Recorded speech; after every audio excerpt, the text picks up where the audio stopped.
بچه‌ها الان دوشنبه است و من دارم ویدیوی بعدی رو ضبط میکنم و قبل از اینکه بشینم پای ویدیو داشتم کامنتاتون رو زیر ویدیوی قبلی یوتیوب جواب میدادم، کامنتاتون رو میخوندم. بعد دقت کنید که من آلردی پرونده امروز رو انتخاب کرده بودم، متنشم نوشته بودم، قرار بود مثلا یکی دو ساعت دیگه بشینم پاش و ضبطش رو شروع کنم. بعد یکی از بچه‌ها برام کامنت گذاشته بود که اگه کامنتشو بهتون کامنتش این زیر براتون میذارم و من اینطوری بودم که چطوری ذهنمو خوندی. اینه ها اون کانکشنی که بین ما هست، اینه ها. به خاطر اینکه یکی از بچه‌ها توی کامنت‌های ویدیوی قبلی پیش بینی کرده بود که من قراره امروز چه پرونده‌ای رو کاور کنم. حالا تا آخر ویدیو ببینید متوجه میشید منظورم چیه. در این قسمت از مری جین ریپورتس میخوایم در مورد جوان لیتل صحبت کنیم. من مرجانم، ملقب به مری جین، و امروز میخوام یک پرونده جنایی رو کامل براتون بازگو کنم. پرونده امروز توی واشنگتن، نورث کارولاینا تو سال 1954 اتفاق میفته. و بچه‌ها اون آهنگ I Hate It Here تیلور سویفت هست که اینطوریه که من از اینجا بدم میاد، به خاطر همین میخوام برم توی ذهنم و برم به زمانی که همه چیز بهتر بود، ولی خب به خاطر اینکه توی اون زمان مردم خیلی نژاد پرست بودن، میگه اون زمان ولی بدون آدمای نژاد پرست. و شهری که الان میخوایم در موردش صحبت کنیم دقیقاً همین شکلیه. تو سال 1954 نورث کارولاینا توی واشنگتن یه شهری بوده که میدونی کوچیک، همه همدیگر رو میشناختن، خیلی اونجا خوشحال بودن، ولی کسایی که اونجا خوشحال بودن صرفاً آدمای سفید پوست بودن. به خاطر اینکه الان توی دوره جیم کرویم مردم به شدت نژاد پرستن و الان توی اون فازی از زمان هستیم که آدم‌های سیاه‌پوست حتی حق ندارن به مدارسی که سفید پوستا میرن برن، حق ندارن توی اتوبوس کنارشون بشینن که بهش میگن segregation. الان توی اون دوره‌ای هستیم که دارن سعی میکنن به صورت قانونی سیاه‌پوستا رو از سفیدپوست‌ها جدا کنن. و واشنگتن نورث کارولاینا شهریه که جوان لیتل تو 9 می سال 1954 توش به دنیا میاد و تا 15 سالگی اونجا زندگی میکنه. و این شهر اون موقع انقدر کوچیک بوده که فقط 10,000 نفر ساکن داشته. جوان بزرگترین بچه خانواده است و بعد از خودش 6 تا خواهر برادر کوچیک‌تر داره و از اون ور 4 تا خواهر برادر هاف سیبلینگ داره. یعنی پدر یا مادرش از یک زن یا یک مرد دیگه بچه آوردن، ولی این بچه‌ها هم با بقیه بچه‌هاشون همه توی یک خونه زندگی میکنن. مثل اینکه از اونجایی که جوان بزرگترین بچه خانواده بود، از یه جا بعد مجبور میشه نقش پدر مادر رو برای خواهر برادر کوچیک‌تر از خودش ایفا کنه و واقعاً مسئولیت خطیری روی دوشش گذاشته شده بود. حالا ممکن از خودتون بپرسید پدر مادر جوان کجا بودن؟ بابای جوان توی نیویورک سکیوریتی گارد بوده، به خاطر همین اصلا پیش جوان و بقیه خواهر برادرش زندگی نمی‌کرده و از راه دور براشون پول میفرستاده. حالا مامان جوان جسی یک متعصب مذهبی بود و به انگلیسی به متعصب مذهبی میگن religious fanatic و اصلا بار معنایی مثبتی نداره و توی واقعیت هم دقیقاً همین جوری بود. اینطوری که مامان جوان تمام مدت پیش یک سری آدم ها بوده که بهشون میگفتن root workers و این root workers به دین یا سنت هودو اعتقاد داشتن. حالا هودو چیه؟ هودو یک سنت و عمل معنویه که در دوران بردگی مردم آفریقا در ایالات متحده سرچشمه گرفته و اعمال معنوی آفریقایی رو با عناصر مسیحیت، سنت‌های بومی آمریکایی و فولکلور اروپایی ترکیب میکنه و این آیین اعمال آفریقایی و عناصر دانش گیاهشناسی بومی و اینجور چیزا رو همه رو با هم ترکیب میکنه و این روت ورکرها که به این سنت اعتقاد دارن از تمام این چیزها استفاده میکنن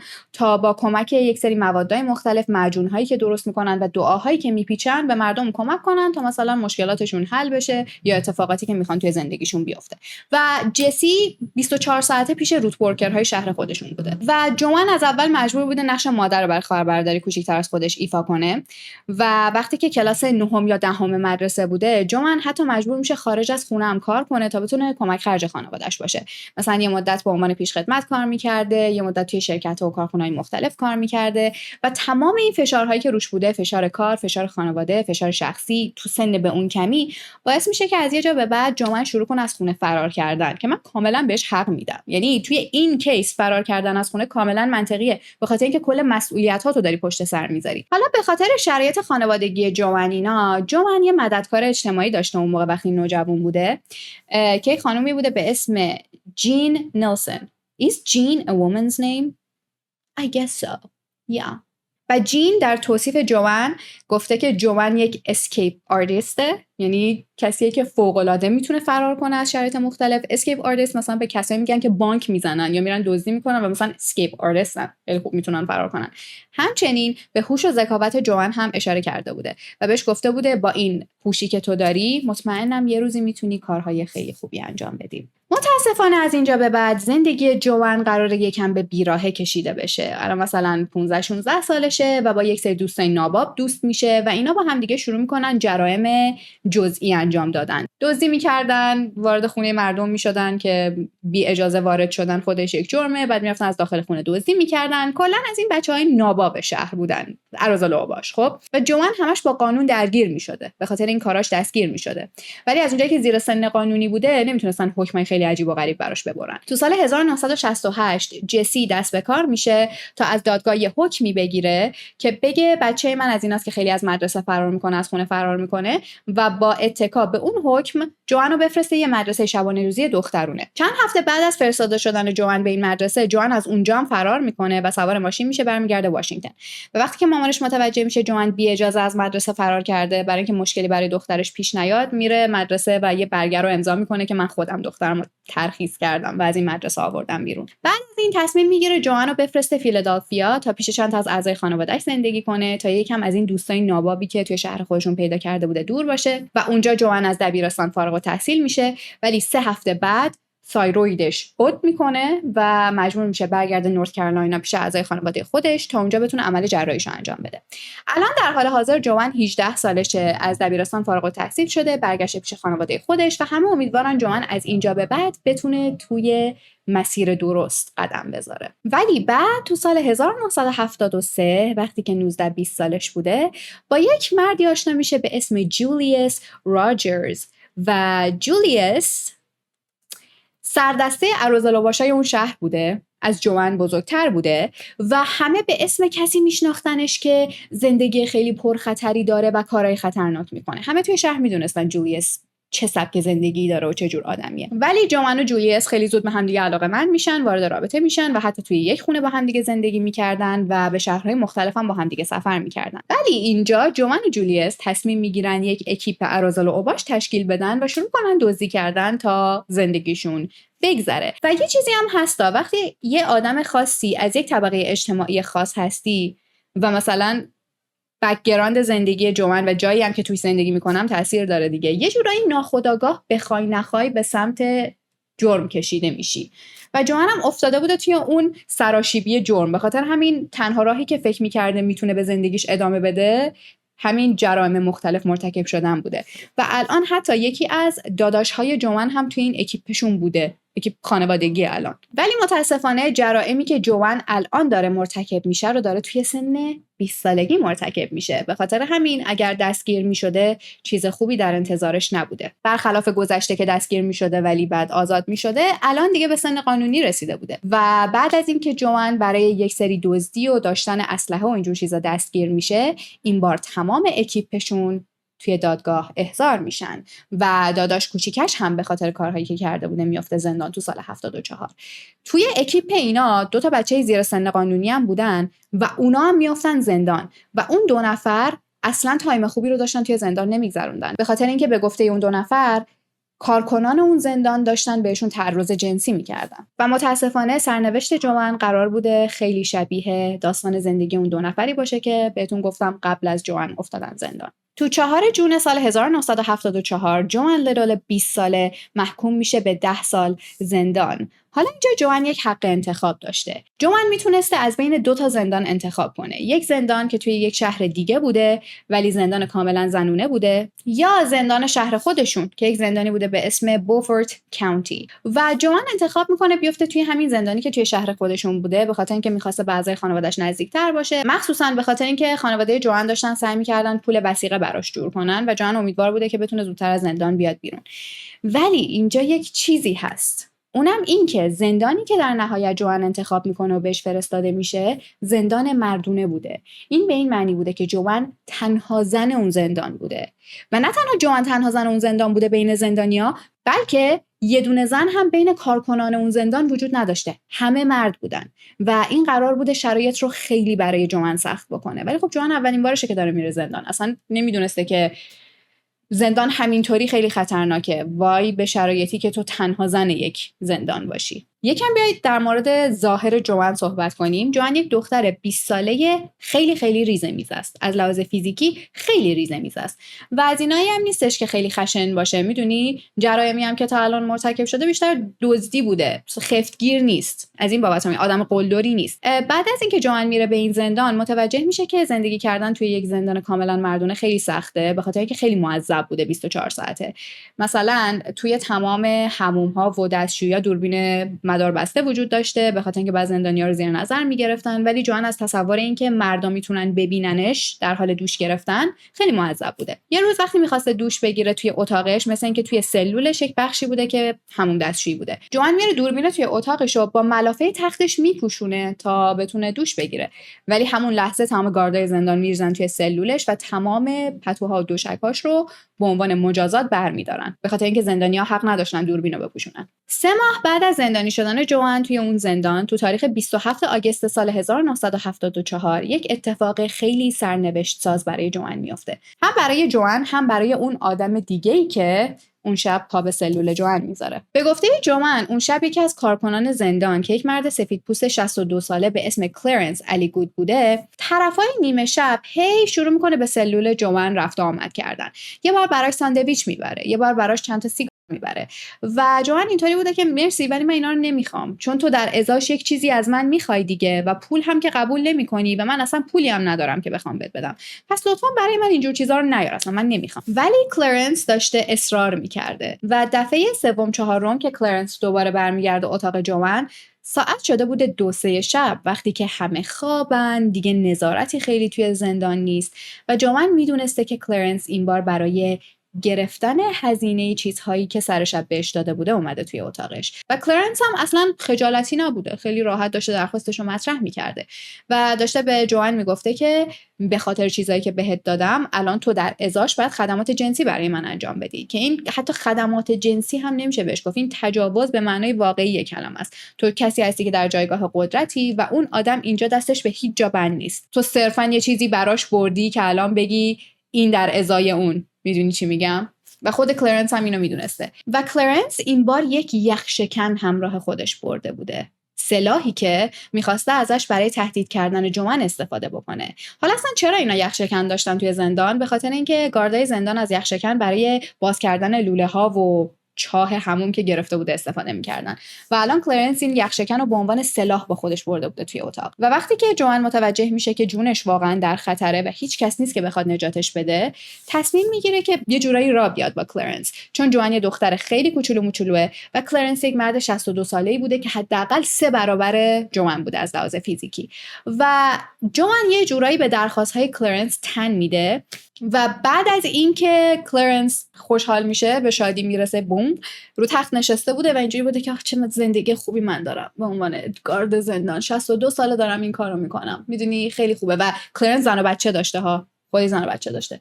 ولی خب تو اون لحظه وقتی که ریلکس شده بوده و داشته به این فکر میکرده که چقدر زندگی من خوبه، چقدر همه چیز فوق العاده است، من توی زندان میتونم به هر کسی که دلم میخواد تجاوز کنم، جوان یخشکن رو از دستش میگیره و لحظه‌ای که کلرنس متوجه میشه جوان یخشکن رو گرفته، میدونسته که جوان برای بازی یخشکن رو از دستش نگرفته و اینجاست که این دو نفر با هم دیگه درگیر میشن و جوان از همون لحظه اول شروع میکنه با یخشکن چاقو زدن به کلرنس، اینطوریه که هر جایی که دستش برسه، رو دست کلرنس، صورتش، سینه‌اش، هر جا. و کلرنس هم بهش حمله میکنه، یعنی کاملا با هم دیگه درگیر شده بودن، ولی جوان تمام تلاشش رو میکنه و به هر جایی که دستش میرسیده چاقو میزنه و در نهایت وقتی که کلرنس میفته روی زمین و جوان متوجه میشه که کلرنس از لحاظ فیزیکی انقدر ضعیف شده که دیگه نمیتونه دنبالش را بیفته یا آسیبی بهش برسونه، از زندان فرار میکنه. آفرین بهش. و خب کلید زندان رو هم از توی جیب خود کلرنس برداشته بوده دیگه، میخواستی نری توی اتاقش.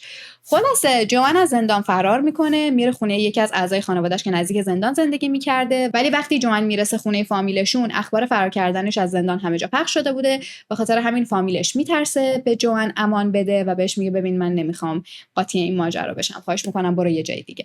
اینجا جوان میره خونه یک مرد سیاه‌پوست سمبالاتر که توی همون کامیونیتی زندگی میکرده به اسم پاپ بارنز. پاپ بارنز از این مردایی بوده که همیشه جلو در خونش نشسته بوده و مثلا وقتی بچه‌ها میرفتن میومدن براشون دست تکون میداده. یه جورایی اون همسایه مهربونی بوده که همه میشناختنش.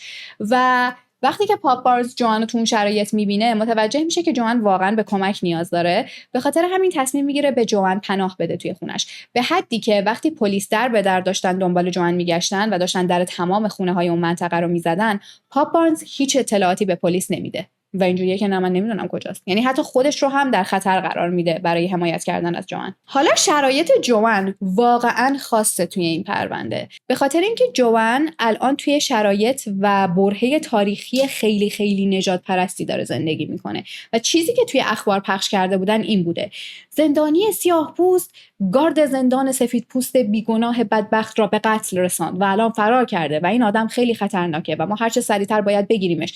و تمام کسایی که داشتن مثلا رادیو گوش میدادن و همچین چیزی رو شنیده بودن اینطوری بودن که وای خاک بر سرمون، هی ما میگیم به این سیاه‌پوستا رو ندیم، هی میگیم که بهشون حقوق برابر ندیم، بیا الان توی زندان هم اینا رفتن گاردای زندانو دارن میکشن. همچین چیزی اون موقع داشته اتفاق میافتاده.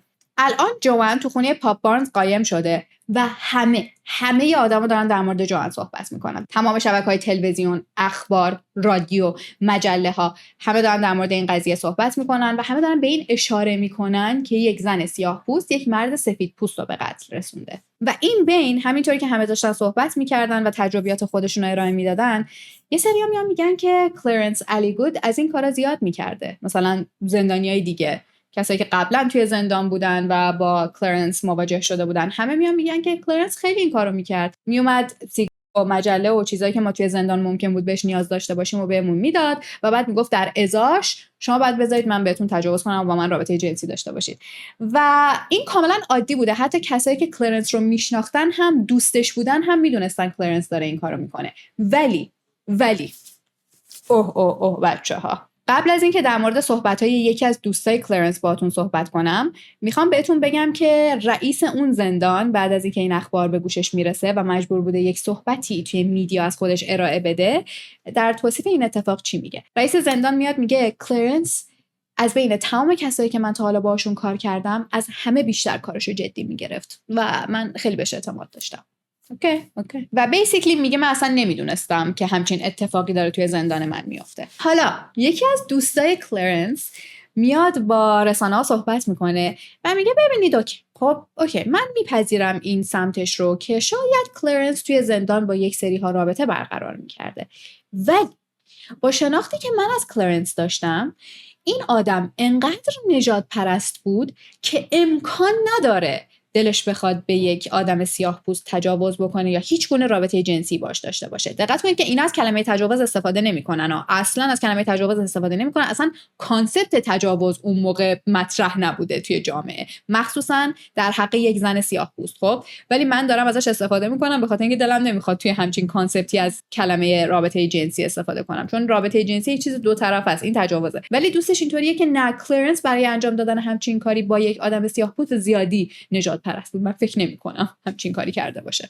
حتی زن کلرنس هم بعد از این صحبت‌ها میاد با رسانه‌ها صحبت میکنه و میگه من شاهدم، من میتونم تایید کنم این حرف رو و بگم که کلرنس از آدمای سیاه‌پوست خوشش نمیومد. به خاطر همین فکر نمی‌کنم دلش بخواد همچین کاری بکنه با آدم سیاه‌پوست. این از دوستا و اعضای خانواده کلرنس و آدم‌های جامعه که دارن از نژاد پرست بودن به عنوان یک دفاعیه استفاده میکنن. از اون ور قانونگذارا داشتن سعی میکردن به جوان حکم قانون شکن بدن، به انگلیسی بهش میگن outlaw، که اون موقع یک جرمی بوده و مثلا اگر به این نفر میگفتی outlaw، این آدم معلوم الحال بود دیگه. خب و داشتن سعی میکردن حکم outlaw بدن به جوان و این به این معنی بود که هر کی توی خیابون جوان رو میدید از لحاظ قانونی اجازه داشت جوان رو بکشه. تصور کنید حتی نمیخواستن تایم محاکمه شدن به جوان بدن، صرفا به خاطر اینکه سیاه‌پوست بوده و یک آدم سفیدپوست رو به قتل رسونده بوده، میخواستن به تمام مردم شهر که همشون هم نژاد پرست بودن این اجازه رو بدن که هر جا جوان رو دیدن به قتل برسوننش و این کاملا قانونی بوده و طرف بعداً به خاطر این کارش حتی زندان هم نمیرفته. ولی این قانون از سمت فعالای حقوق بشر، فمینیست ها و کسایی که برای حقوق برابر و تبعیض‌های نژادی اون موقع داشتن تلاش می‌کردن، یه عالم ریاکشن منفی دریافت می‌کنه و در نهایت موفق نمیشن این قانون رو وضع کنن. حکم رو، قانونش که بوده، حکمش رو موفق نمیشن به جوان بدن. و الان به گفته جوان خودش تازه متوجه شده بوده که کلرنس مرده. جوان میگه من نمیدونستم اون میزان چاقویی که حالا من بهش زدم باعث مرگش شده بود یا نه، ولی من صرفا ترسیدم و از زندان فرار کردم. اگر میدونستم کلرنس مرده همونجا میموندم، اگر مطمئن بودم که دیگه خطری برام نداره. حالا راست یا دروغ، جوان در حال حاضر هنوز توی خونه پاپ بارنز قایم شده و اینجا یک وکیل به اسم جری پال موفق میشه با جوان ارتباط بگیره. جری از این وکیلایی بوده که تمام کیسایی که قبول میکرده کارهای حقوق مدنی بودن، civil rights work انجام میداده. به خاطر همین هم با جوان ارتباط برقرار میکنه و میگه من میخوام دفاعیت رو توی دادگاه به عهده بگیرم، ولی از اینجا به بعد باید یه فکری به حال این که تو بری خودتو معرفی کنی بکنیم، به خاطر اینکه مردم میخواستن توی خیابون جوان رو پیدا کنن و بکشنش. و شرایط واقعا وخیم بوده، یعنی جوری که اینا با جوان رفتار میکنن با تد باندی رفتار نکردن. یعنی قاتل سریالی که هیچ آدمی از دستش در امان نبوده از سمت مردم و پلیس همچین ریاکشن منفی دریافت نکرده بوده و اون موقع پلیس همش داشتن توی خیابون گشت میزدن و جری پال اینطوری بوده که اگر اینا جوان رو توی خیابون ببینن به یه بهونه‌ای همونجا بهش شلیک میکنن، اینجوریان که اوه جوان لیتل خیلی خطرناکه، ما همینجا باید بکشیمش، یعنی حتی به دستگیری جوان هم نمیرسه. و اینجا جری پال کلی تلاش میکنه و جوان رو قایمکی میبره ایستگاه پلیس تا جوان بره و خودش رو معرفی کنه تا حداقل بتونن دادگاه براش برگزار کنن. و لحظه‌ای که جوان میره خودش رو معرفی میکنه، اتهامی که براش در نظر میگیرن اتهام قتل درجه 1 بوده و ما اینجا توی مری جین ریپورتس میدونیم که قتل درجه 1 چیزی نیست که همون اول در نظر بگیرن. میدونیم درسته حالا ممکنه اتهامش رو اینجوری باشن که شما به اتهام فلان دستگیر شدی و برای همچین چیزی قراره بری دادگاه، ولی دیگه قتل درجه 1 رو از همون اول شما اصلا گوش دادید به حرفای جوان، اصلا رفت دادگاه، اصلا مقابل هیئت منصفه قرار گرفت، بگید میخوایم بکشیمش دیگه، بگید میخوایم اعدامش کنیم به خاطر این کار. چون اون موقع توی نورث کارولاینا حکم قتل درجه 1 اعدام بوده، درجا اعدام میبریدن برات و نورث کارولاینا 1/3 اعدام‌های کل آمریکا رو داشته و اینا اینطوری بودن که آخشون اومد خودش رو معرفی کرد قتل درجه 1. خب الان جوان دستگیر شده توی ایستگاه پلیسه و قرار دادگاهش برگزار بشه و تیم دفاعی و دادستان‌ها هر کدوم دارن سعی میکنن کیس خودشون رو بسازن تا برن توی دادگاه ارائه بدن. و اینجا ممکنه ما و شما پیش خودمون و پیش خودتون بگید که خب ما چندی پیش در مورد اون دوربینی که توی اتاق جوان بوده صحبت کردیم که جوان سعی کرد با ملافه تختش بپوشونتش تا بتونه دوش بگیره. طبیعتاً اون دوربین همه چیز رو ضبط کرده، مگه نه؟ نه. اون شب دوربین خراب شده بوده. حالا اینکه واقعا دوربین اون شب خراب شده بوده یا یه نفر توی اون زندان رفته بوده ویدیوهای اون شب رو پاک کرده بوده، چیزیه که ما 100% نمیتونیم ثابت کنیم، ولی من اصلا تعجب نمیکنم اگر ویدیوی اون شب عمدن پاک شده باشه. و جوان شانس این رو داشته که کلاً از کشور فرار کنه و بره یه جای پناهنده بشه، به خاطر اینکه از جای مختلف مردم داشتن برای جوان نامه مینوشتن که بیا پیش ما، یه جوری خودتو برسون اینجا و ما اجازه میدیم پیش ما زندگی بکنی، چون اگر از آمریکا فرار میکرده دیگه حالا اینا نمیتونستن پیداش کنن برش گردونن. ولی جوان اصرار داشته که میخواد از خودش دفاع کنه و میخواد مردم حقیقت رو بشنون. و پرونده جوان اون موقع خیلی مهم بوده. جوان احساس میکرد یک مسئولیت تاریخی داره تا در مورد این قضیه صحبت کنه، به خاطر اینکه مسئله تجاوز اون موقع اصلا به رسمیت شناخته نمیشده. اینکه تو یه نفر رو به خاطر دفاع از خودت در مقابل خشونت و تجاوز بکشی چیزی نبوده که به رسمیت شناخته بشه، مخصوصا اگر اون آدم زن یا از هر نژادی بجز نژاد سفیدپوست بوده باشه. و این باعث میشه آدم‌های خیلی زیادی بیان پشت جوان لیتل قرار بگیرن، به حدی که حتی روزا پارکس شروع میکنه در مورد جوان صحبت کردن. تمام فعالای اجتماعی، تمام مددکارهای اجتماعی، تمام گروه‌های مختلف، فمینیستا، کسایی که با حکم اعدام مخالف بودن به خاطر اینکه نورث کارولاینا 1/3 اعدام‌های کل آمریکا رو داشت، اینا همه جمع میشن و شروع میکنن از جوان طرفداری کردن و انقدر با هم دیگه هماهنگ شده بودن که موفق میشن $350,000 برای دفاع کردن از جوان پول جمع کنن. دادگاه جوان قرار بوده جولای سال 1975 شروع بشه و قبل از اینکه دادگاه شروع بشه تمام مجله‌ها داشتن گزارش خودشون رو از این اتفاق منتشر می‌کردن. مثلا مجله واشنگتن دیلی نیوز یک جمله در توصیف از کلرنس الیگود منتشر کرده و اون جمله اینه: کلرنس الیگود یک مرد خوب بود که وقتی که داشت انجام وظیفه می‌کرد جونش رو از دست داد. و بعد نیویورک تایمز این چیزی که واشنگتن دیلی نیوز منتشر کرده بوده رو میبینه و میگه چه جمله چه چیزی، بذار من اینو تاپ کنم. من خوشم نیومد. دارم برات. و بچه‌ها جدی اگر دروغ بگم، چیزی که نیویورک تایمز منتشر میکنه اینه: جوان لیتل is a bad girl. جوان لیتل یک دختر بده. Bad girl. نیویورک تایمز در توصیف جوان لیتل داره از bad girl استفاده میکنه.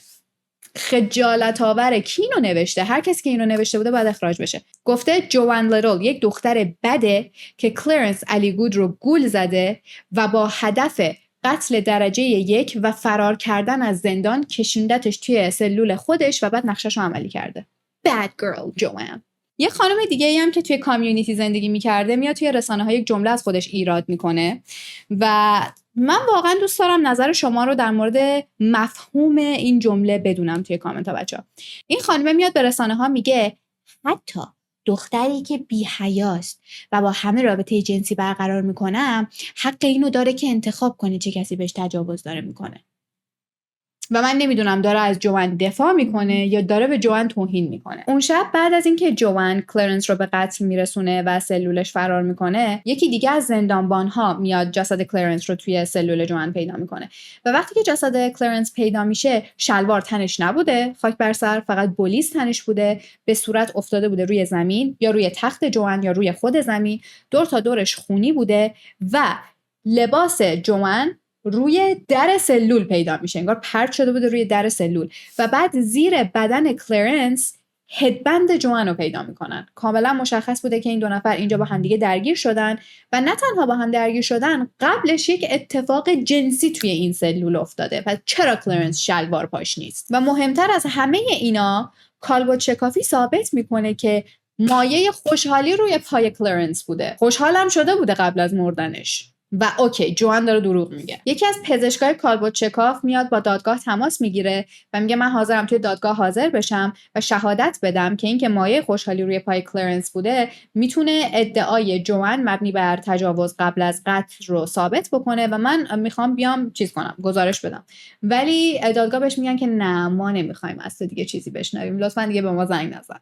جدا از این، کالبوت شکافی ثابت کرده بوده که یک عالمه زخم‌های دفاع شخصی روی بدن کلرنس وجود داشته. یه وقتی یه نفر به شما حمله کرده و تو یه چیز تیز دستته و داری سعی می‌کنی از خودت دفاع بکنی، بیشتر ضرباتی که به کلرنس وارد شده بوده ضربات دفاع شخصی از سمت جوان بودن و صرفاً یکی دو تا از ضربات در نهایت باعث مرگ کلرنس شده بوده و همه اینا توی کالبوت شکافی مشخص بوده. مثل روز روشن بوده که کلرنس نه تنها تجاوز کرده به جوان، اوکی اصلا بیاید بگیم مثلا تجاوز هنوز مطرح نیست.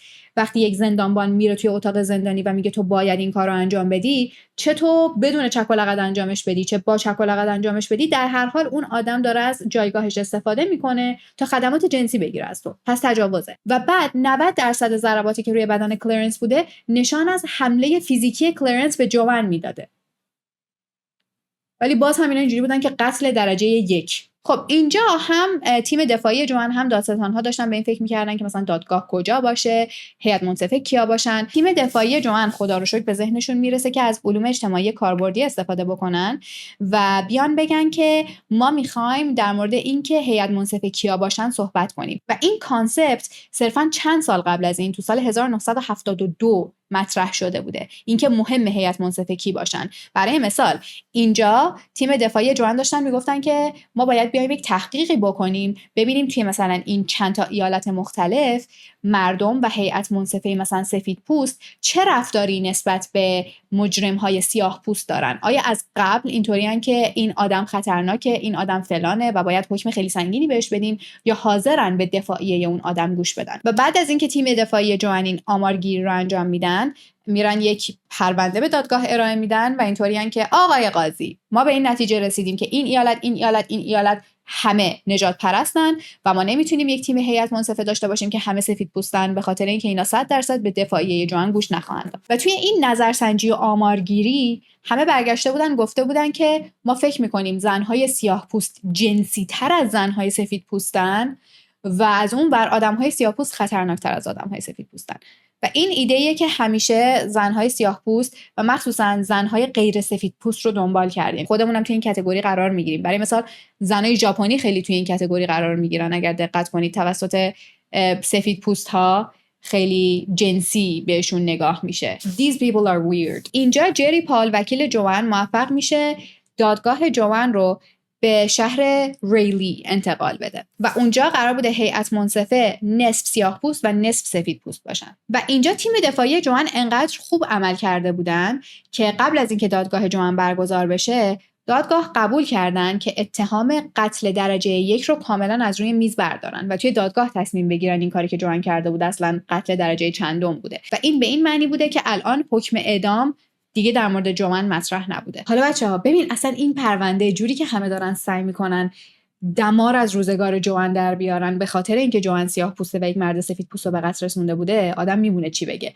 یکی از دادستان‌ها که یک مردی بوده به اسم لستر چالمرز، این یک مرد سفید پوست بوده که توی گروه کککه بوده که اینا به برتری سفید پوستا نسبت به نژادهای دیگه اعتقاد دارن و این کراواتی که توی دادگاه میزده نماد کککه روش بوده و اینطوری بوده که بله من اومدم اینجا و قراره یک حکم علیه جوان لیتل ارائه بدم. فکر کن یعنی طرف اومده بوده که حکم اعدام بگیره برای جوان. و لستر دوست کککه عزیزمون کیسش علیه جوان کلن این بوده که جوان یک زن سیاه پوست خیلی خیلی جنسیه و این نقشه رو برای کلرنس کشیده بوده و کلرنس رو به زور کشونده بوده توی اتاق خودش. اینطوری بوده که بیا اینجا من یه چیز دارم که میخوام بهت بدم، با هدف این که کلرنس رو به قتل برسونه و بعد از زندان فرار کنه. اون رفت کی شلوار کلرنس رو در آورد.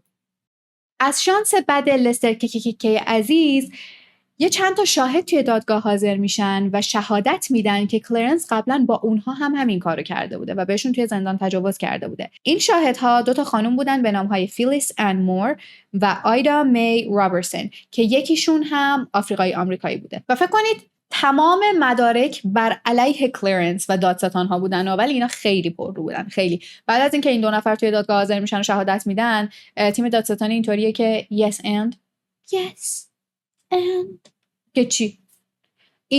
این تئوری ما مبنی بر این که جوان کلرنس رو کشونده توی اتاقش تا بکشتش و فرار کنه رو نقض نمی‌کنه. تجربه هر آدمی با کلرنس میتونسته متفاوت باشه. بعدش خود جوان توی دادگاه شروع میکنه شهادت دادن و شهادت دادنش 2 روز تمام طول میکشه. ساید خودش رو کامل تعریف میکنه و چیزایی که جوان داشته میگفته با چیزایی که کالبوچکافی نشون داده بوده همه با هم مطابقت میکردن و اینجا برای اولین بار هیئت منصفه و مردم و رسانه‌ها مجبور میشن که داستان جوان رو جدی بگیرن. تمام مدارک داشته صحت صحبت‌های جوان رو ثابت میکرده. بچه‌ها به خاطر این بهتون میگم که من فکر میکنم ویدیوی اون شب رو یه نفر رفته از قصد پاک کرده ها، به خاطر اینکه بعد از قتل کلرنس آلت قتاله رو تا چند وقت نتونسته بودن پیدا کنن، در صورتی که با همون یخشکنی که کلرنس با خودش آورده بوده توی اتاق جوان کلرنس رو به قتل رسونده بوده و چند هفته بعد یخشکن توی کمد یکی دیگه از زندانبان‌ها پیدا میشه که از سر صحنه برداشته بوده و این ثابت میکرده که کلرنس با سلاح رفته بوده توی اتاق جوان تا تهدیدش کنه، چون جوان که نمیتونسته به یخشکن دسترسی داشته باشه. خب خود کلرنس باید با خودش یخشکن برده بوده توی اتاق دیگه و اینا اینطوری بودن که اگر اینا بفهمن آلت قتاله یخشکن بوده کاملا مشخص میشه که کلرنس با یک چیز تهدیدآمیز رفته بوده توی سلول جوان. به خاطر همین یخشکن رو قایم کرده بودن و چند وقت بعد یخشکن توی اتاق یکی دیگه از کارکنان زندان پیدا میشه. از این بدم میاد، از اینکه بدونی یه جای یه نفر داره یه کاری میکنه و نه تنها گزارشش ندی بلکه کمکش کنی و سرپوش بذاری و دامن بزنی. خیلی از دوستای کلرنس میدونستن که کلرنس توی زندان این کارو میکنه. دیدید همه میدونستن ولی همینطوری بودن که اوکی. امیدواریم شخص بعدی که سر راه کلرنس قرار میگیره خیلی راحت تر بتونه با این قضیه کنار بیاد. کاش میتونستیم کمکشون. دنیا جای بهتری بود اگر آدم‌ها به رفتار بد اطرافیانشون دامن نزنن. و بعد اینا همون کسایی هن که میان میگن نه ما هیچ وقت این کارو نمی‌کنیم، ولی وقتی یه نفر دیگه این کارو میکنه تو هیچ ریاکشنی نشون نمیدی. پس در نهایت تو 15 آگوست سال 1975 تیم هیئت منصفه که متشکل از 6 تا آدم سفیدپوست و 6 تا آدم سیاه‌پوست بوده به مدت 1 ساعت و 25 دقیقه تفکر میکنن و بعد با حکم نهایی برمیگردن توی دادگاه و حکمی که در نهایت برای جوان لیتل در نظر گرفته میشه حکم بیگناه بوده. خیلی از کسایی که اون روز توی دادگاه بودن از شنیدن حکم بیگناه میزنن زیر گریه. خود جوان خیلی متاثر شده بوده به خاطر اینکه 1% هم فکر نمی‌کرده بتونه همچین چیزی رو توی دادگاه ثابت کنه و وقتی که جوان داشته از دادگاه میومده بیرون میگه که نمیتونم باور کنم آزاد شدم و همه خیلی خوشحال بودن. و بچه‌ها جری پال وکیل جوان واقعا این آدم آیکانه به خاطر اینکه اون موقع داشته همچین کیسایی رو به دست میگرفته و بقیه همکاراش ازش بدشون میومده به خاطر اینکه احساس میکردن کارهای پرحاشیه زیاد قبول میکنه. اینطوری بودن که چرا برای برابری حقوق و حالا برابری نژادی و اینجور چیزا تلاش میکنی، چه پرونده هایی دست میگیری، یا بیا برو از تد باندی مثلا طرفداری کن، چه کاریه. و جری موقعی که داشت از دادگاه میومده بیرون کتاب تو کیل ماکینگ برد رو میگیره دستش تا بیشتر به این قضیه تبعیض نژادی اشاره بشه چون میدونسته ازش قرار عکس گرفته بشه. بچه جری واقعا آیکانه. بعد از موفقیتش توی دادگاه 14 روز به زندان میفته به خاطر اینکه حین این پرونده به قاضی که توی دادگاه بوده توهین کرده بوده. اینطوری بوده که من دیگه نفهم، من دارم بهت میگم فلان. به 14 روز میفته زندان ولی کاملا با افتخار اون 14 روزشو میره زندان و اصلا براش مهم نبوده. خب بچه‌ها برگردیم در مورد خود جوان یکم صحبت کنیم. الان جوان برای قتل کلرنس تبرئه شده ولی اگر یادتون باشه جوان به 10 سال زندان محکوم شده بوده و 3 ماه بعد از افتادنش به اون زندان این اتفاق میفته و این پرونده کلا به وجود میاد. بعد از اینکه توی دادگاه تبرئه میشه دوباره میفرستنش زندان به خاطر اینکه اون 10 سال رو باید پشت سر میذاشته و بعد تو سال 1977 1 ماه قبل از تایم شنیدن درخواست آزادی مشروطش جوان از زندان فرار میکنه. 2 ماه بعد از فرار کردنش دوباره دستگیرش میکنن و اینطوریان که چرا فرار کردی، ما الان یه تایم دیگه باید اضافه کنیم به تایمی که باید توی زندان میگذروندی، اگر 1 ماه دیگه صبر میکردی شاید آزاد میشدی. و جوان اینطوریه که ببینید توی زندان به من خیلی سخت میگذره به حدی که من فکر میکنم بیمار شدم و اینا اصلا به من اهمیتی نمیدن، هیچ کمک پزشکی به من نمیرسونن و خب حقم داره. دفعه پیشون اتفاق توی زندان براش افتاد، من خیلی چشمم آب نمیخوره که این بار تجربه بهتری توی زندان داشته باشه. بخاطر همین اینطوریه که من دیگه نمیتونستم تحمل کنم، بخاطر همین فرار کردم. ولی اینجا دوباره میندازنش زندان و حکمش رو تموم میکنه و بعد تو سال 1979 از زندان آزاد میشه. متاسفانه مشکلات جوان و درگیری‌هاش با قانون اینجا تموم نمیشه. جوان یک بار دیگه تو سال 1990 توی نیویورک به جرم داشتن به قصد پخش کردن مواد مخدر دستگیر میشه و یک بار دیگه 17 سال زندان براش میبرن. جوان برای آخرین بار به صورت رسمی وقتی 48 سالش بوده تو سال 2002 از زندان آزاد میشه و بعد از اون ما دیگه هیچ اطلاعاتی ازش نداریم و امیدوارم که این به این معنی باشه که جوان دیگه هیچ برخوردی با پلیس و قانون نداشته و از اون موقع تا الان توی یک جا در خلوت خودش داره در آرامش به زندگیش ادامه میده. به خاطر اینکه میدونی کلا سیستم مسمومیه، وقتی میافتی توی این سیستم خیلی سخته ازش بیای بیرون. وقتی سابقه کار نداری، بیشتر عمرت توی زندان بودی، برات خیلی سخت‌تره که یه کار شریف پیدا بکنی. بعد خب چیکار بکنی؟ میدونی طرف کل عمرش توی زندان بوده، 20 سالگیش توی زندان بوده، قبلش هم که داشته با دوست پسرش دزدی می‌کرده و الان دوباره از زندان آزاد شده و اینطوریه که خب این بار می‌خوام شغل شریفتر داشته باشم، میخوام مواد رو بفروشم به خاطر اینکه دارم چیزی نمیدوزم، دارم یک خدماتی ارائه میدم و خب مواد خریدن کار سختیه. کسایی که اونجا چشم به راه نشستن، اون عملی که داره اونجا اون یه نفر باید بره به اون مواد برسونه دیگه. به خاطر همین من خیلی خورده نمیگیرم از جوان که بعدش نتونسته بوده خیلی مثلا پرفکت به زندگیش ادامه بده. و کلرنس هم حقش بوده، یه نفر بعد زودتر به قتل میرسوندتش. 62 سالش بوده، میدونی چند سال بوده داشته با آدمای مختلف این کارو میکرده. کاش جوان 20 سال زودتر خورده بود به پست کلرنس. والا پرونده جوان لیتل توی دنیای پرونده های جنایی خیلی مهمه، چون این پرونده توی زمانی اتفاق میفته که مردم اصلاً دید درستی نسبت به مسئله تجاوز نداشتن، اصلا تجاوز رو جدی نمیگرفتن، میگفتن تقصیر خود اون شخصه که بهش تجاوز شده. پس اینجا هم من میتونم بگم تقصیر کلرنسه که به قتل رسیده، که اینا هم در نهایت گفتن خدای من خوشحالم فقط من نیستم، قانونم همینو گفت. و جوان باعث این قضیه شد. کاری که جوان کرد، جوری که محکم ایستاد و گفت من میخوام طرف خودم رو تعریف کنم، من میخوام داستان و حقیقت رو بگم و میخوام مردم بشنونش، و جوان در نهایت باعث شد که نگاه مردم به تبعیض جنسیتی و تبعیض نژادی تغییر بکنه. توی رسانه‌ها رسما راجع به این قضیه صحبت بشه. میدونی فعالای اجتماعی موفق شدن با صحبت کردن در مورد پرونده جوان نکته‌ای که داشتن سعی می‌کردن رو به گوش مردم برسونن و جوان باعث شد که کلا یک تحول خیلی بزرگ توی جامعه اون موقع اتفاق بیفته. و جدا از اون جوان اولین زنیه که توی دادگاه یک قتلی مرتکب شده بوده ولی در نهایت تبرئه میشه و بیگناه اعلام میشه، به خاطر اینکه موفق میشه توی دادگاه ثابت کنه که این قتل دفاع شخصی در برابر تجاوز بوده و واقعا تاریخ ساخته با این کار. واقعا like this is history we're talking about. خب بچه‌ها، این هم از پرونده جوان لیتل. من از عمد این پرونده رو انتخاب کردم به خاطر اینکه خودم از خوندنش empowered شدم و احساس می‌کردم شما هم به شنیدن همچین چیزی نیاز دارید توی شرایط فعلی. و بعد همونطور که بهتون گفتم اول ویدیو، موقعی که داشتم کامنت‌ها رو می‌خوندم و جواب میدادم قبل از اینکه بشینم سر ضبط پرونده امروز، کامنت یکی از بچه‌ها رو دیدم که درخواست کرده بود یه پرونده کاور کنم که یه نفر توش زنده میمونه یا یه اتفاق خوبی توی اون پرونده برای آدمایی که داریم در موردشون صحبت می‌کنیم میافته. و من اینطوری بودم که از کجا ذهنمو خوندی؟ به خاطر اینکه من قرار بود یه پرونده دیگه کاور کنم که احتمالاً پرونده بعدی اون باشه و از دل اون پرونده رسیدم به پرونده جوان. یعنی اول داشتم روی اون پرونده کار میکردم به خاطر اینکه اسم جوان توی اون پرونده خیلی گذرا به خاطر تغییر دادن قوانین نورث کارولاینا مطرح شده بود و من اینجوری بودم که اوه. و بعد رفتم سراغ پرونده جوان و خیلی دلم میخواست امروز در مورد جوان باهاتون صحبت کنم. با امیدوارم که شما هم از شنیدن این پرونده empowered شده باشید. ما میتونیم خلاصه توی ویدیو بعدی میبینمتون. مراقب خودتون باشید. اوکی بای. بچه‌ها میخوام یک چیزی رو بهتون بگم راجع به این قضیه. الان که گفتم 7 سیبلینگ یادم اومد و این اولین باریه که من اینو دارم به زبون میارم. خب هیچ کس نمیدونه و من نمیدونم چرا احساس میکنم که گفتن همچین چیزی که تقریبا 10 سال توی دل خودم نگه داشتم به خاطر اینکه خجالت میکشم ازش، یکم خجالت آوره، تو جایی که بالای 100,000 نفر ممکنه ببیننش ایده خوبیه، ولی خب این رابطه من و شماست دیگه. من چیزهایی که روی ذهنم سنگینی میکنه رو میام به شما میگم، دقیقاً مثل کسایی که میرن کلیسا و از پشت اون در اعتراف میکنن به کشیش. اون رابطه من و شماست. خلاص میخوام اینو بهتون بگم. بچه‌ها من وقتی که سنم خیلی کم بود با پررویی تمام پا شدم رفتم کلاسای TTC Teacher Training Course، همون کلاسی که بعدش میتونی مثلا مدرک تیچری بگیری و بری درس بدی. نمیدونم الانم 100% مهمه که مدرک TTC داشته باشی یا نه، ولی اون موقع به خاطر اینکه ما می‌خواستیم توی همون آموزشگاهی که داشتیم کورس TTC میگذروندیم استخدام بشیم بعدش، مهم بود برامون که بریم همونجا TTC بگیریم.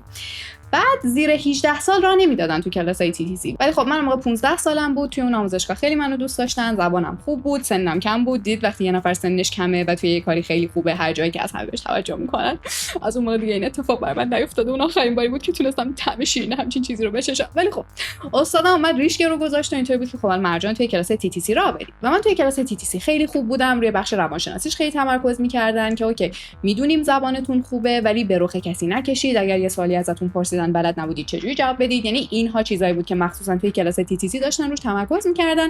و از اون ور اینکه چطوری درس بدی، چون اینکه زبانت خوبه به این معنی نیستش که بتونی خوب زبانو درس بدی. و من در نهایت شدم 3 تا از بالاترین نمره‌های نهایی اون کورس TTC. یا اول بودم یا دوم، چندم بودم؟ جدی فکر میکنم اول بودم و سعی میکردن منو اول نکنن، چون همیشه اینطوری بودن که مرجان فکر میکنه همینطوری یعنی خیلی به تواناییاش اعتماد داره و همه بهش گفتن که از همه بهتره، بیاید حالا نمره کامل بهش ندیم چون مرجان جای پیشرفت داره. همیشه اینجوری با من رفتار میکردن ولی در نهایت دیگه نتونستن تو اون کلاس TTC در نهایت بالاترین نمره رو به من ندن. و جالب اینجاست که یکی دیگه از پسرای کلاس که فکر میکنم دوم شد، چون یادم از من نمرش کمتر شده بود و هیچ وقت زبانش از من بهتر نبود، بعد اینکه جفتمون توی همون آموزشگاه استخدام شده بودیم اون حقوق بیشتری از من میگرفت به خاطر اینکه اون پسر بود، سنش 1-2 سال از من بالاتر بود و میدونید دیگه تیچر مرد، در صورتی که میگم همیشه زبان من بهتر بود ازش. خلاص حالا این چیزی که الان میخوام بعد این بگم دقیقاً این هم از خودم تعریف کردم، ولی بچه‌ها ببین انسان جایز الخطاست. خب من تو 15 سالگی شروع کردم تدریس کردن و دقت کنید که من زبانو تقریبا خودم از بچگی یاد گرفته بودم. هیچ وقت کسی چیزیو یعنی اینجوری نبود که بگم کلاس رفته بودم، مثلا چند ترم کلاس رفته بودم بعد یهو 5 ترم منو انداخته بودن بالا، منو نشونده بودن سر کلاسای سامیت یه همچین چیزی، بعدش رفته بودم TTC. خب بعد من شروع کردم تدریس کردن و تو همه کلاس‌ها کسایی که من بهشون تدریس می‌کردم سنشون از من بالاتر بود. مایند یو الان 15 یا 16 سالم و من به خیلی از چیزا خیلی فکر نکرده بودم، مثلا به خاطر اینکه کسی به من درس نداده بود. خب من خودم یاد گرفته بودم اینا رو، به خاطر همین مثلا 2 تا 4 تا تو مغز خودم اینطوری بود که فلان چیز یعنی این، فلان چیز یعنی این. و وقتی می‌خواستم برم سر کلاس تدریس کردن و از قبل با خودم طی می‌کردم، چون اینطوری بودم که خب من بلدم اینو، ولی بخوام درس بدم چه مثالایی باید بزنم. اوکی. خلاص یه بار یه درس بود که در مورد کلا روابط خویشاوندی بود، مثلا اسم تمام چیزا رو میگفت، کازن فلان فلان، مادر پدر، پدر بزرگ مادر بزرگ، بعد نیبلینگ، این کلمه‌ای مسخره اینطوری، مثلا نیبلینگ به کی میگن که مثلا ما تو صحبت کردن استفاده نمی‌کنیم ازش. حالا همین رو دارم میگم بخاطر اینکه آبروی خودم رو نجات بدم. ببینید بعد صبر کنید یه مردی توی کلاس بود که خب من موقع 15 سالم بود دیگه، همه از من بزرگتر بودن. دقیقاً یادم نمیاد این مرد چند سالش بود. میتونسته یک پسری توی اوایل 20 سالگیش بوده باشه، میتونسته یه مرد 30 خورده ساله باشه. برای من 15 ساله همه بزرگا توی یک کاتگوری آدمای پیر قرار میگرفتن. خب ما رسیدیم به اون بخشی که ما داشتیم در مورد سیبلینگ، step سیبلینگ و half سیبلینگ صحبت میکردیم. و ببینید من تا اون روز به این فکر نکردم، چون ما توی زبان خودمون میگیم ناتنی. خب نمیگیم، مثلا مشخص نمی‌کنیم که اگر بابامون با یک زنی ازدواج کنه که اون زن از شوهر قبلش یه بچه داشته باشه، اون رابطش با ما چیه، یا اگر پدر یا مادرمون بره از یک ازدواج دیگه یا از یک رابطه دیگه بچه بیاره، رابطه ما با اون بچه چیه. ولی مثل اینکه توی انگلیسی اینو مشخص میکنن و من تا به اون روز به این قضیه اصلا فکرم نکردم، مخیلم عبور نکرده. خلاصه من گفتم half sibling step sibling بچه‌ها اینا میشه خواهر ناتنی. و یهو این مرد دستشو برد بالا. گفتم جلال خاله جانم چیه؟ what is it؟ گفتش که من فکر میکنم، اینجوری من متوجه شدم از توی تحقیقاتی که کردم، که half sibling به وقتی میگن که پدر یا مادرتون از یک شخص دیگه بچه دار شده و اون سیبلینگ نصف سیبلینگ شماست. step sibling به کسی که هیچ ارتباط خونی با شما نداره. و من در جواب کاملا مخالفت کردم. گفتم نه، حالا اونقدر اینا میان دقیق شه، اصلا مهم نه بابا، این که حالا توی صحبت بیاد مشخص کنه داره میگه این مثلا هفت سیبلینگ هم، الان انقدر مهمه که مامان یا باباش یه بچه دیگه اینو آورد از یه زن یا مرد دیگه این بچه رو آورده، یا اینکه حالا ناتنی و اینجور چیزا. نه، جفتش یه چیزه. و جفتش یه چیز نبود بچه‌ها، جفتش یه چیز نبود. اون شخص داشت درست میگفت. بعد از اینکه روستش کردم جلوی همه بچه‌های کلاس و یک جوری مخالفت کردم با این حرف که انگار چه ایده مسخره‌ای از ذهنش عبور کرده و داره به زبون میاره، رفتم نشستم به بچه‌ها گفتم تمرینا رو پر کنید و یک ذره فکر کردم و متوجه شدم که داره درست میگه.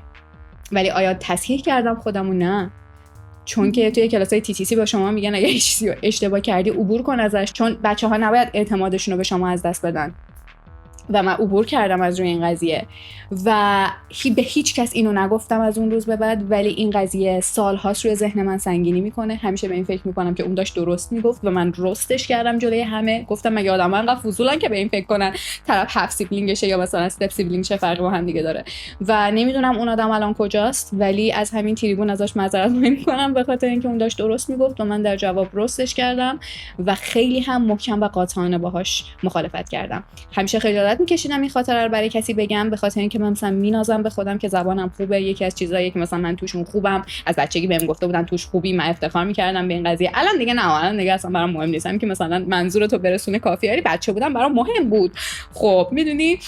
و آره، و الان من این باری که 10-15 سال دارم با خودم حمل میکنم و 15 سال 12-13 ساله میدم به شما.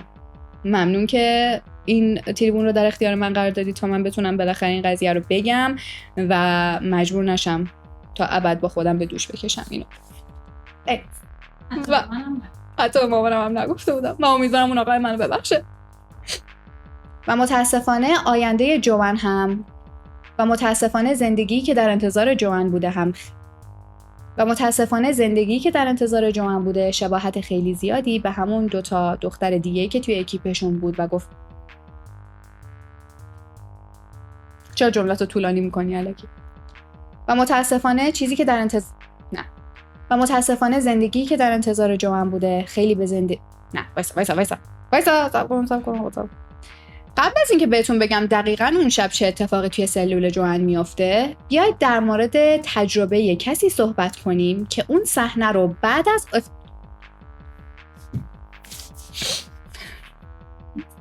توی واشنگتن دیلی نیوز یک جمله در توصیف از کلرنس علی گود منتشر شده و اون جمله اینه: کلرنس علی گود، نه بخش چه انگلیسی دارم، و اون جمله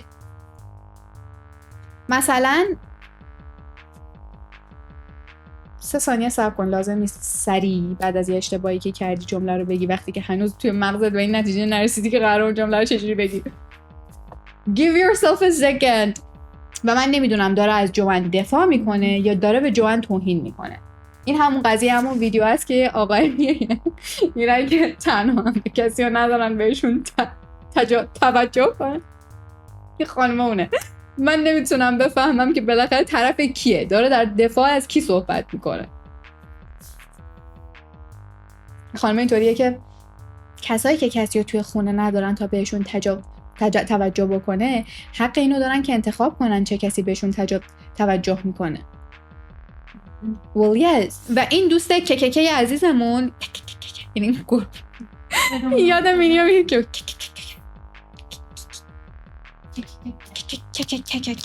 اون رفت کی شلوار کلرنس رو در آورد؟ من 62 ساله چرا که بچه 20 ساله بتونه. آره اون گفت بیا اینجا، اونم رفت. در این صورت هم باشه من کاملا حق اونجوری هم که میخواست نره. چطور وقتی به یه نفر تجاوز میشه میگن دیر وقت فلان جا بوده، فلان لباس تنش بوده، از یه نفر نوشیدنی گرفته، سوار ماشین غریبه شده، بعد یه دختر 20 ساله بره به کلرنس 62 ساله بگه بیا توی اتاق من میخوام فلان چیز بهت بدم و اون بره بعد اونجا بمیره. این تقصیر خودشه یا تقصیر جوان؟ میخواست نره توی اتاق، اصلا میخواست حول نباشه. دقیقاً حتی اگر اینجوری بوده هم من باز میگم میخواسته نره.